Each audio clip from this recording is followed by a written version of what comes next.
Facing down what could be the most difficult winter since the start of Russia's invasion, some Ukrainians are rushing to install new generating capacity. These solar panels on a residential building in Kyiv will help keep the heat on and power flowing for about 1,000 families, said Valery Pindyk, who heads the building's housing association board.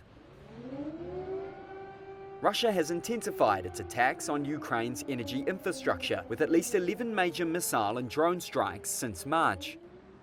About half of Ukraine's generating capacity was knocked out and distribution networks were also damaged. Estimates from the Kyiv School of Economics puts physical damage and financial losses at more than $56 billion.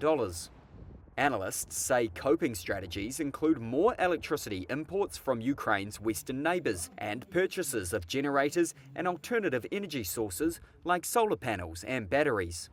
In Kyiv, daily blackouts of 8 hours are common and people plan their days around power availability.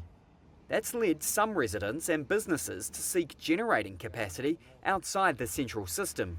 Once the lights go out, the immediate fix for many is to turn on generators, a temporary solution, analysts said.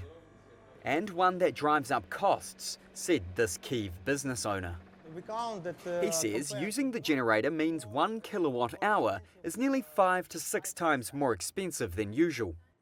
Serhiy Kovalenko is the CEO of Yanso, which supplies electricity and gas to more than 3.5 million consumers and up to 100,000 businesses. The company provides options that include solar panels and accumulating batteries and inverters.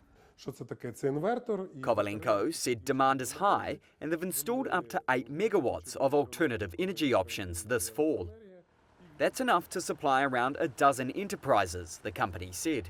Kovalenko said they expect to install about 30 to 35 megawatts in the new year. Official data shows that about 1.5 gigawatts of new solar capacity has been installed, but given Ukraine's needs and the scale of wartime damage, such changes are only the beginning. Dozens of financial programs supported by Kyiv's Western allies have been launched to shift Ukraine's energy mix to a cleaner and more sustainable model. Legislative changes were also introduced to simplify equipment purchases and imports. Pindyk said the cost of the solar panels on his building was about $23,000, with the government and Kyiv municipality helping offset about 2/3. Pindyk says they plan to install more panels on other buildings next year.